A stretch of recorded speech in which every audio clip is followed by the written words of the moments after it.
Yeah. What else did you find in the Google search? Well, that's what I kept going. Okay. So Zach be a dad, and then obviously, how much is Zach Bia worth? How does Zach Bia make money? Why is Zach Bia famous? Okay. Zach Bia and his ex-girlfriends, which is, a who's who list. Yep. Oh and welcome to the podcast world, Zach. It's a nice list. Yeah, it's a hell of a list. Nice list. It's a great list. Yep. And I think the Zach Bia dad thing was the most interesting thing because what it told me about just society in general is that there's no way this fucking kid can be at where he's at, doing what he's doing, unless his family came from something. Yep. And that, I think, blows people's mind away that that's not the case. They don't know that's not the case. They still don't believe it. They still don't, because I read something Zach Bia's dad is the CEO of Dior. Correct. I'm like, I wish Bernard Arnault was my dad. Yeah, I was like, I don't think he's French. That'd be a nice life. Yeah, that's a compliment, man. I think when people can't explain, look, I've known you since who Forever. knows how long. Yeah, probably 5, 6 years. I can't explain. I want to know who your dad is. Oh my! I can't explain how it happened, right? So what I'm saying is, you should be proud of that. Like, it's like the way that you've navigated this at such a young age. People need an excuse. They need a who's to blame for this, because there's no way this just happened. Hash. Ladies and gentlemen, group chat. Hash. It's $1 trillion. Hot. Bud Light update. Yeah. Sales are. Let's do our Tucker segment. Sales are falling. This is real. Like, this is once again, I think we said on the last episode, and I'll stick by this. Long term, Anheuser-Busch, totally fine. I don't think any of us are concerned at all. But not at all. This is a very serious impact, it seems, on Bud Light sales with this. Last week, the sales fell down 17%. It's immediate reaction. And Coors and Miller Lite are up 18% each. I mean, those are meaningful numbers. Someone who used to work at Anheuser-Busch messaged me, and they agree there's like short-term pain, and longer-term it should be fine.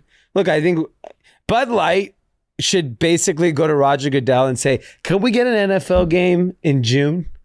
Like, put together a game, let Bud Light sponsor it. Yeah. And go from there. I mean, like, it's just like, I agree. I think it's a short-term problem. Yep.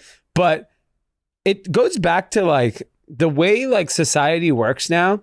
If it doesn't like what you have to say or do, it reacts immediately. Tim, when he first started investing, he came up with his strategy, which was called zoom out, which is basically just zooming out of the chart and just looking at, over time, the stock has gone up and we should buy it. It sounds like that's more sophisticated than a lot of He's not far off from a multi-billion-dollar fund. I've literally had a billionaire like that I worked for look at me doing technical analysis one time and like slap my mouth. He's like, what are you doing? And I'm like, I'm doing technical analysis in this chart. I'm like coming up with a trade idea. I'm going to go and pitch it to you in like a few hours. Yeah. And he's like, it's very simple.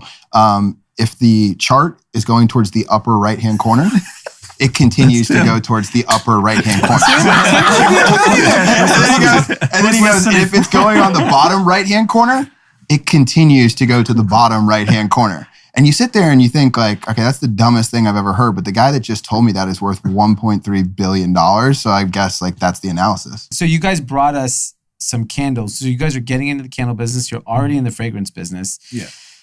The product smells incredible. Like, how do you, like, as two guys get into the fragrance business? Because that's not like natural in terms of like where you guys would go. Like, I would see you guys, you could, if you told me you guys had the biggest jump rope on the internet, I'd be like, fuck, these guys are like billionaire jump rope guys. I would believe it just because of your physique and the way you guys look. But like, you're in the fragrance business. That's the thing that I've always, like, I feel like I don't fit like my persona, like my passions and everything.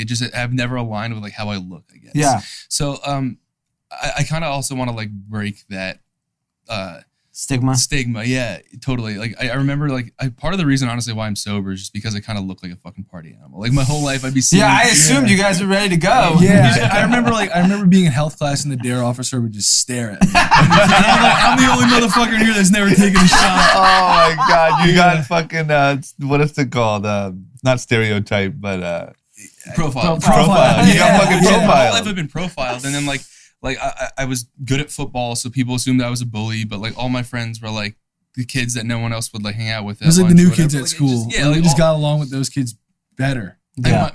Like Grayson and I were like starting running backs on our team, but we weren't friends with the fucking quarterback. Like we didn't even like the kid. Like we would just our lunch table was us and some kid who wanted to be a DJ, and like that was it. And so like our whole lives we just kind of like strayed from what people thought we would do, and I feel like that's like why we got into fragrance and stuff. I've always like really like kept up with my hygiene and stuff. I also look like I'm like a dude who wouldn't like do that, but I that's something that I really value, and I've always made an effort with my whole life. So I mean, if you guys got the big bag in the next 2 years and you're like 22, what are you doing with the rest of your life? Are you gonna have a drink? Would you guys ever drink? No.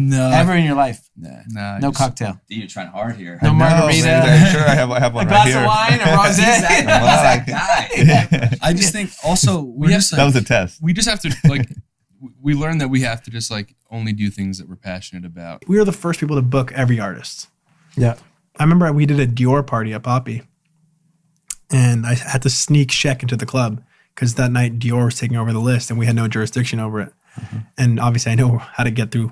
Your dad, the CEO. My dad, the CEO of Dior. They didn't want to put my friend on the list. And then John. We should make it clear his dad is not the CEO of Dior. And then John, my other father, apparently, yes, they have that on there too. didn't want me to sneak my friend in. So I went to the garage and brought Sheck up the back elevator and snuck him in the party anyways. And it was like a Bella Dior makeup launch, whatever. And it's super corporate. It's champagne clinging and all these corporate people. But obviously they want that energy. They want the kid energy and they want the party energy. And Chase B's DJing. Chase B is Travis Scott's DJ. Yeah, and Chase B's DJing. But it's still, and he's playing corporate stuff and keeping everyone happy. And then Sheck comes in, we play Mo Bamba. Yeah. And all our friends erupt. Yeah. And this is before the song's going. The song's been, keep in mind, that song popped off a year later. Yeah. So the song is like this is really a New York, LA song at the time, just for our friends. And Bella, biggest smile on her face, dancing, moshing, the whole thing. Bella Hadid. Yeah. And the Dior people are like, this is incredible. Yeah. And I'm like, this is the guy you weren't letting me bring in. Yeah. And I don't say anything, but it's like sort of like we're doing all these type of things. I'm always in the studio. We're always playing new songs. We're always doing all these things. Well, you know who else is pretty much dead on the field? First Republic Bank. This is a disaster. I mean, I thought we were at the bottom. Number one, I thought we were at the bottom at like $40 of their stock. Their stock went to $40. Thought we were at the bottom. Then we went down. We've been lingering around $13, $14. I felt like that's for sure the bottom. I would say, I think right before the drop, it was at like $115 or something. Jeez. I woke up this morning. I just check it every morning now because it's this fun sort of saga. It's I woke up almost this like morning. a meme stock. Yeah, and it's just fun to see, like, I don't know, whenever anything's like kind of really in the news like that, I add it to the list of what I check every morning. And it was at $5 this morning. Jesus. So it was down 40% yesterday, down to 30% today. So it's done. Yeah, the FDIC has pretty much said they're going to be seized by the government. They announced that $100 billion in deposits left this last quarter, and the bank's insolvent. Yeah, so this is all because of their earnings report, right? Which is what caused the most recent drop. And no one realized the scale of, $100 billion getting withdrawn. Well, Jamie Dimon is just going to be a financial superhero. Well, if you think about it like this, the if you see the instant reaction to like Bud Light, this is your money, right? So people panicked. Like, and everyone panics at a level now that's so instant. And I don't blame people for panicking because you don't know if your money's going to be safe. We've all heard the stories from Silicon Valley Bank. Like that 48 hours, no one actually knew. Everyone just assumed that the deposits were going to be safe. Yeah. The amazing thing when I got to Wall Street, well, I wasn't like super blown away by like the small number of people that were making like tens of millions of dollars, because generally those people were very talented and deserving of that. But there's like a guy in the corner who has like 2 clients that makes like $750 and does nothing. You know what I mean? Like does nothing. That's like that was the thing that blew me away. It's like the amount of people that I walk around like, we just gave this guy a fucking $1 million for what? Like that was wild, right? It's basically hanging around long enough to get to that salary. As long as you don't get fired and you're 10 years in, you make that salary. That's right. It's called the war of attrition. The war of attrition. What do we call that over here at group chat? Propinquity. There you go. You just hang out long enough, you become rich. There you go. Can I just ask you one sort of, at least my final question? What do your parents think now?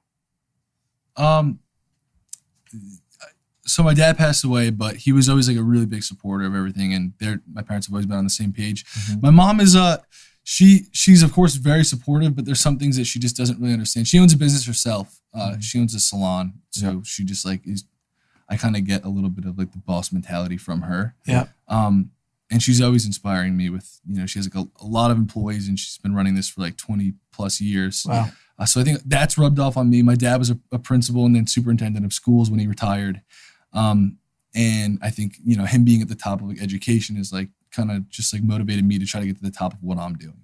So I think we're all kind of like, we're on the same page, really. Like they still like, see us just as they understand, like your mom understands what's happening. Yeah. Although sometimes I find myself like talking to her about things that I probably don't even need to. Like I was talking to Kevin about like ad spend and how we're scaling, and she's I don't know anything about what you're saying right now. So I was like, you're right. I'm just gonna have a normal like. As of lately, I've been trying to just keep the conversations like mother and son, because I feel like that's just like healthiest. I mean, it's amazing because like just being transparent, we talk a lot of shit about your age group. No, I mean, we have no hope. And we have no hope for the next generation because like I'll go on, he loves TikTok. I go on it maybe once a month, and I'm like, oh my God, these people are almost gonna vote for our next president. Fuck, I'm so nervous. And then it's really refreshing to me. I mean, you guys are, left school at a very young age and are extremely mature, are very well put together. Like it's very impressive. So it's, thanks for giving us hope. Yeah, you gave me a lot of hope. Like I'm just even for being a dad, like, maybe my kid won't just be dancing away on TikTok all day. No wiggling? Yeah, no wiggling. Yeah, no little bit of wiggling. Yeah, he's a wiggler already. He just he already has the dances. Yeah. He could be on TikTok. I have a lot of hope for my generation. I feel like as of late. What gives you that confidence? Because I don't have. Please tell us. I think just the open minds. Like a lot of people I notice like that are around my age have just like such an open mind about like new things and are really open to education and like doing what's right.